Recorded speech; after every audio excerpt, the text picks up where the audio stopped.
In terms of game performance, though, I think we should check out some benchmarks, right? And we're going to kick off inevitably with Cyberpunk 2077, benched at 1080p and 720p resolution, medium settings, FSR balanced.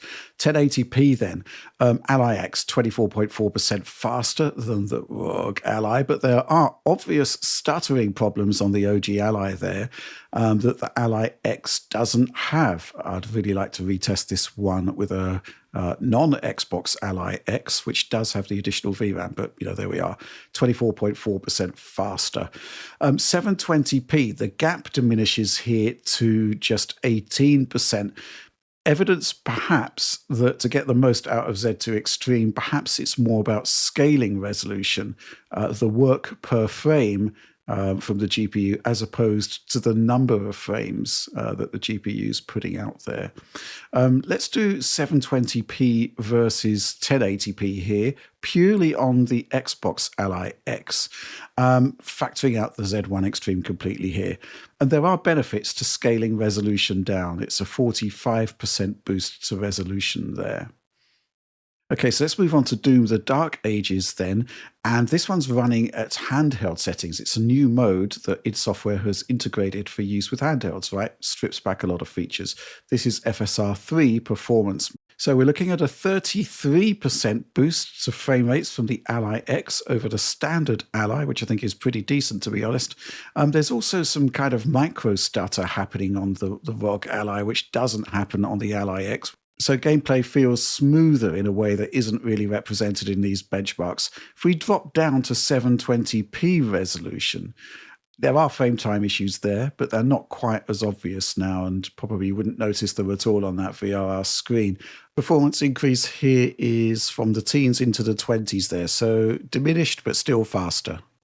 But if we isolate the Ally X again specifically and just look at 720p versus 1080p frame rates, it's a 36% boost to performance by dropping the resolution. But I've got to say, though, if you're at FSR3 performance mode, it's going to be looking pretty murky there.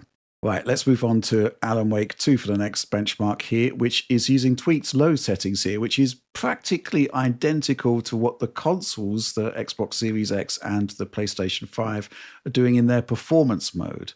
Obviously, the difference here is that we're operating at a much, much lower resolution. And if we look at 1080p here, ROG Ally versus Xbox Ally X, 31% faster on average, but it is more consistent on Ally X. There's a lot of stutter and inconsistent frame times on the original, which you just don't see with the Ally X. Could be a VRAM issue. It does complain about VRAM and memory in general when you start this game. Ally X, just much better frame health, no real stuttering there. 720p, the Ally X advantage there drops to 27.5%, which on paper doesn't sound great, but is certainly better than a lot of the other 720p comparisons that we've seen with the ROG Ally there. 720p versus 1080p, again, just looking at the new Xbox Ally X.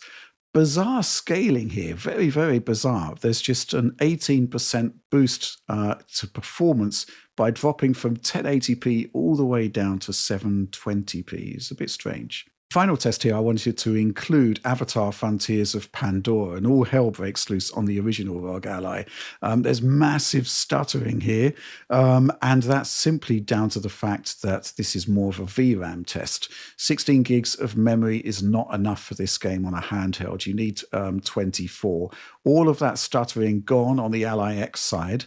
And it's also gone on the original Ally X, the non-Xbox version. It's simply down to the fact that you've got 8 gigabytes more memory. The game comfortably fits in memory there, and it doesn't on the 16 gigabyte versions.